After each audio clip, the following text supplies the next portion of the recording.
Happy Saturday.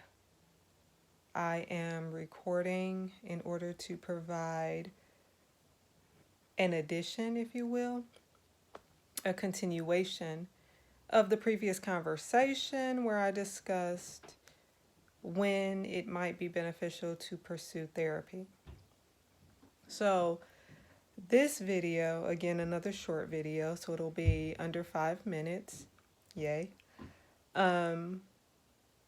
This video is going to talk a little bit more about not just your average everyday necessity. So previously in the last video, I talked about what's been going on socially and culturally and how those things might be impacting a person's mental health, how it might be impacting you personally. This video, I want to talk about maybe some things that you hadn't really considered, and that's trauma.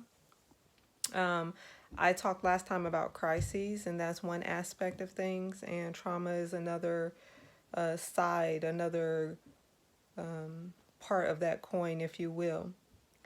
The thing about trauma that makes it so tricky and insidious is that for the most part, when we experience trauma, we tend to pretend that we didn't experience it. In the first video, I talked about not the first video, the second video.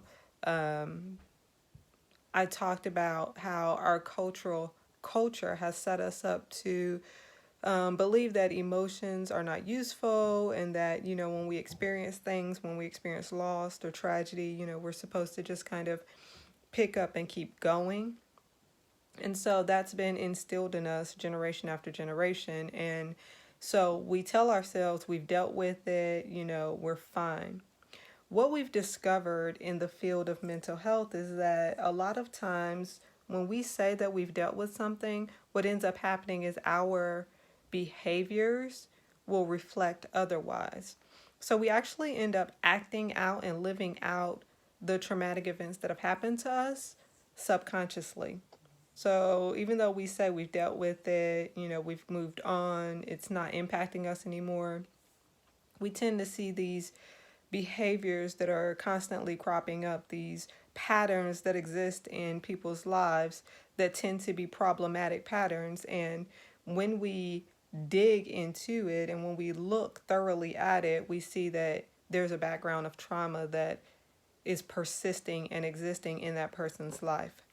So I would say above and beyond the, I guess if I want to call it more postmodern ideas about when to pursue therapy.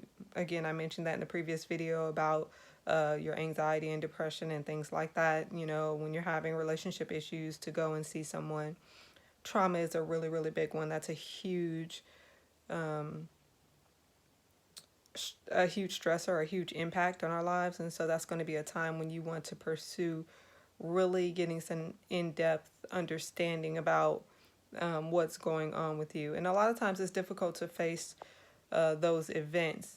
But when you face them in the process of therapy with someone who's walking with you through it and helping you to uncover that, but also helping you to heal from it, it's a very restorative and a very beneficial process. I do, in the next couple videos, want to talk about, your expectations of therapy and what those ought to be and what they ought to look like, and how sometimes we trick ourselves as far as, what we anticipate or what we expect out of the process. We're at our mark right now, so hopefully this video is helpful. What I'm going to do is I'm going to link the other videos to this one, so if you haven't seen any of the previous videos, you can go back and watch those. Again, please drop some comments. Let me know what it is that you would like to hear me discuss in my shorts, and what direction you feel like the channel should go in as far as mental health. Until next time, be well and be very blessed.